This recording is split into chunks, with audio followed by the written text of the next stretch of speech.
Good morning friends, real blogger Jyoti চ্যানেলে সবাইকে স্বাগত। আশা করি তোমরা সবাই ভালো আছো, আমিও ভালো আছি। তো আবারও চলে এলাম তোমাদের সামনে একটা নতুন ব্লগ নিয়ে।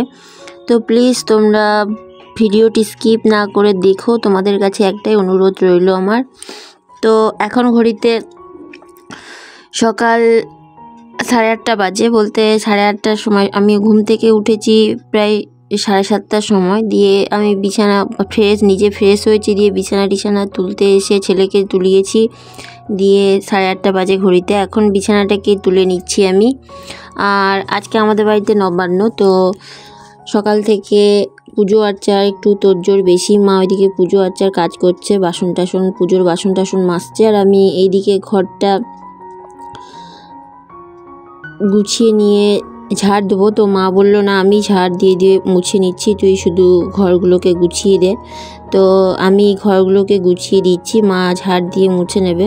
তারপর মা স্নান করতে যাবে, দিয়ে এসে আবার পুজোর অনেক বাসন আছে, সেগুলো মাজবে। দিয়ে তারপর আজকে দুপুরে যেহেতু পুজো করবে না, সব জোগাড়জান্তি করবে। মা একটু পায়েস রান্না করবে নতুন চাল দিয়ে। আর রাতে আমাদের পুজো হবে, রাতে বলতে সন্ধ্যের সময় পুজো করবে। তো এখন ওই জন্য সারাটা দিন মা পুজোর জোগাড়জান্তি করবে। তো আমি এই বিছানাপত্রগুলো গুছিয়ে নিয়ে আমি একটু আজকে রান্না করব। রান্না বলতে আমি আর ভাই আর ছেলে খাবে, বাবা আর মা খাবে না, উপোস আছে। তো আমরা খাবো 3 জনে। তো আমরা কি খাবো ভেবেছি। তো আমি আজকে বলেছি মাকে যে আমি খিচুড়ি আর আলু ভাতে আর পাঁপড় ভেজে নেবো, তাহলেই হয়ে যাবে।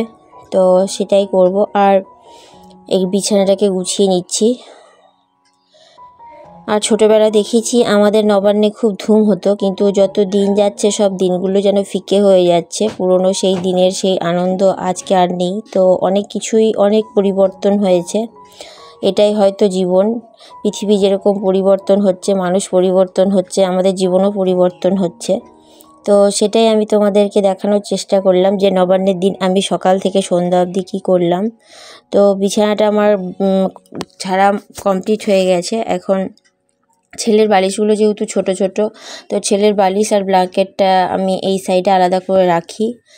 আর বিছানাটাকে কমপ্লিট করে দিলাম। দিয়ে মশারি 3টেকে নিয়ে আবার মশারিগুলোকে গুছিয়ে আলাদা করে রেখে দিই, সেটা তো তুমি জানো। আর এখন একটু আমি এদিকে কাজ করছি, আর মা আমার ছেলেকে নিয়ে আছে। বাবা যেহেতু আজকে একটু বাজারে বেরিয়েছে, নাহলে বাবার খুব পিছু ধরে, বাবাকে ছাড়ে না। তো আজকে বাবা বাজার করছে, আর মা ওকে নিয়ে একটুখানি টাইম দিচ্ছে, কারণ ওর সঙ্গে কাউকে না কাউকে নিযুক্ত হতে হবে। ও একা একা খেলবে না, একা থাকবে না। এবার আমি যেহেতু ঘরটা গোছাচ্ছি, মা ওকে নিয়ে একটুখানি কিছুক্ষণ আছে, যে তারপর আমার এই ঘর গোছানো হবে, তখন ওর সাথে আমাকে সঙ্গ দিতে হবে। তারপর মা স্নানে যাবে। তো আমি ওই তাকটাকে ঝেড়ে নিলাম। আর এদিকে আলনাটা রোজ অগোছালো হয়, তো আলনাটাও গুছিয়ে নিচ্ছি। তো আলনাটা আমাকে রোজ একটু করে গোছাতে হয়, কারণ ওখান থেকেই জিনিসপত্র, কাপড় এটা সেটা নেওয়া হয়, দিয়ে সব এলোমেলো হয়ে যায়। তো আমি আমার একটা কাঁচা চাদর ছিল, সেটা শোকেসে ঢুকিয়ে দিলাম। আমি এই শোকেসটা বিয়ের আগে আমার আর আমার মায়ের ছিল। আমার মায়ের যাবতীয় জিনিস আমরা এই শোকেসে রাখি, আর ওই ঘরের শোকেসটাতে ভাই আর বাবার জিনিসপত্র থাকে। তো এই ঘরে যখনই আমি আসি এখানে, তখনই এই শোকেসটা ভর্তি হয়ে যায় আমার জিনিসে, ছেলের জামা কাপড়, আমার জামা কাপড়ে। তো কিছু জামা কাপড় আমার আছেই, যেটা আজও আমি নিয়ে যাইনি। আবার কিছু নিয়ে যাই, আবার কিছু রেখে যাই, এইরকম করি। তো বেশিরভাগটা নিয়েই গেছি, আর কয়েকটা আছেই। তো ভাবি যে আমি যখন আসবো তখন এখানে পরবো, আর সেগুলো পরি। তো আমাকে বেশি কিছু বেঁধে আনতে হবে না। তো এখন যেহেতু অনেক দিন করে থাকি, তাই জামা কাপড় লাগে, তো বেঁধেও আনতে হয়, প্লাস এখানেও থাকে। আর এরপরে যখন আসবো তখন হয়তো অতদিনের জন্য আসবো না, তো আমাকে সেক্ষেত্রে জামা কাপড় রেখে গেলে আমাকে বেঁধে আনতে হবে না। তো এখানে ওই জন্য কিছু জামা কাপড় রেখে গেছি। তো এখানে আমি এখন আলনাটাকে গুছিয়ে নিচ্ছি। দিয়ে আলনাটাকে গুছিয়ে নিয়েই তারপর ঘরটা একটুখানি ঝাড় দিয়ে দেবো। দিয়ে তারপর মা ঘরটাকে মুছে নেবে। তো আমি বললাম তাহলে আমি ঝাড় দিয়ে দিই। তো মা ঘরটাকে মুছবে, তো আমি ঝাড় দিচ্ছি।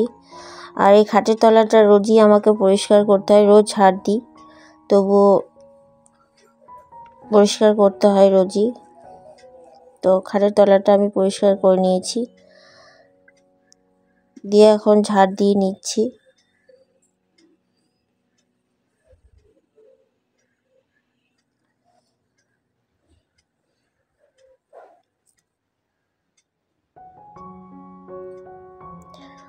দিয়ে এই ঘরটাকেই ঝাড় দিয়ে তারপর ওই ঘরটা আমি গুছিয়ে নেবো। ওই ঘরটা গুছিয়ে নেবো বলতে গোছানো হয়েই গেছে, তবুও এই খাটের বিছানাটা খালি বেড কভারটা একটু ঝেড়ে নিচ্ছি, দিয়ে লেপটাকে ওখানে রেখে দেবো। আর মা আর বাবার বিছানাটা গোছানো কমপ্লিট হয়ে গেছে, তো এই ঘরের বিছানাটাকে আমি গুছিয়ে নিচ্ছি। আর মায়ের খাটের বিছানাটা গুছিয়েই নেয় রোজ, কারণ তারা সকালে সকালে উঠে যায়, দিয়ে গুছিয়ে নেয়।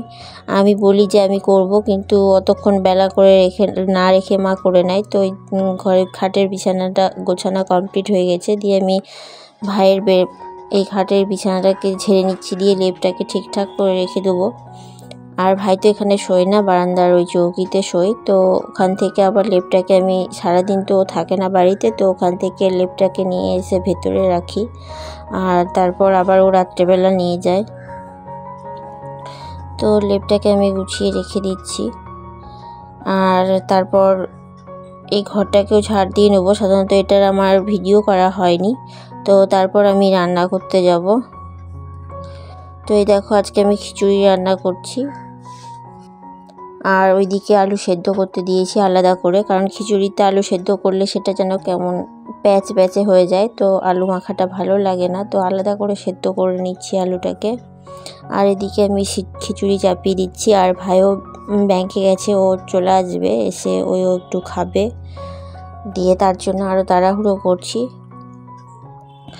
তো এখন খিচুড়িটা করে নিই, তারপর আমি স্নানে যাব খিচুড়িটা করে নিয়েই। তো এখন আমি আগে তেলে লঙ্কা জিরে সব কিছু দিয়ে দিলাম। আমি আগে এইভাবে সব কিছু দিয়ে দিই, তারপর সবজি কিছু ছিল সবজিগুলো দিয়ে দিলাম, তারপর ডাল দিয়ে দেবো। তারপর আমি সব সবজিগুলো একটুখানি তেলে নেড়ে চেড়ে দিচ্ছি, তারপর ডালটাকে দিয়ে দেবো। ডালটা একটু নেড়ে চেড়ে নেবো, তারপরে জল দিয়ে চাল দিয়ে দেবো। তো খিচুড়ি রান্না করা সব থেকে সহজ পদ্ধতি, সব কিছু দিয়ে দাও, দিয়ে ঘেঁটে দাও, তাহলেই খিচুড়ি হয়ে গেল। এটাই সব থেকে সহজ আমার মনে হয়। তো আমি এখন জল দিয়ে দিচ্ছি, দিয়ে তারপর চাল দিয়ে দেবো।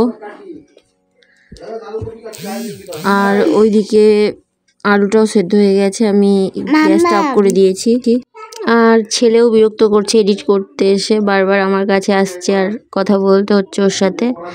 তো বাচ্চা থাকলে যা হয়, যার যার বাচ্চা আছে তোমরা সবাই জানো কিভাবে একটা মাকে কাজ করতে হয়।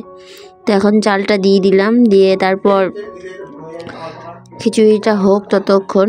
তো জানি না ভিডিওটা তোমাদের কেমন লাগবে, যদি ভালো লেগে থাকে প্লিজ লাইক শেয়ার সাবস্ক্রাইব করে দিও, আর ভালোবেসে আমার পাশে থেকো, আর একটা লাইক দিও যাতে করে পরবর্তী ভিডিও বানাতে আমি আরও মোটিভেট হই। তো এখন আমি খিচুড়ি রান্না করে নেবো, নিয়ে স্নান করে চলে আসবো, দিয়ে তারপরে খেয়েটে আর মা ওদিকে পুজোর কাজকর্ম করছে, তো সেগুলোও তোমাদেরকে টুকিটাকি দেখাবো। পুরো সব দেখাতে পারবো না বা দেখানো সম্ভব নয়, অনেকটা ভিডিও বড় হয়ে যাবে, তার ফলে তোমাদেরকে কিছু কিছু অংশ দেখাবো। তো এদিকে আমার খিচুড়িটা কমপ্লিট হয়ে গেছে প্রায়, আমি জল ঢেলে দিয়েছি, দিয়ে এদিকে আমার ঢাকা দিয়েছি, দিয়ে আমার এদিকে খিচুড়ি কমপ্লিটও হয়ে গেছে। তো খিচুড়িটাকে নামিয়ে নেবো এখন।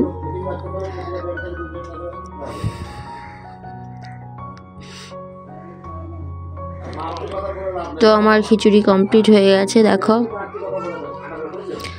তারপর আমরা স্নান করে খেয়ে টেয়ে চলে এসেছি, দিয়ে এখন মা এদিকে পায়েস রান্না করছে ঠাকুরের জন্য, আর মশা প্রচণ্ড, তাই মা বসে বসে মশা তাড়াচ্ছে আর রান্না করছে। দিয়ে এদিকে ঠাকুর ঘরে আমি একটুখানি এখানে আলপনা দিয়েছি, বাইরে আলপনা দিয়েছি, দিয়ে বিকেলবেলা জামা কাপড় যা ছিল শুকিয়েছে সেগুলো ইস্ত্রি করে আমি গুছিয়ে রেখেছি, ঢুকিয়ে দেবো।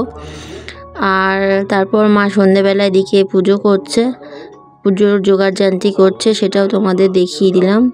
তো আজকের জন্য এইটুকুই, সবাই ভালো থেকো, সুস্থ থেকো, টাটা।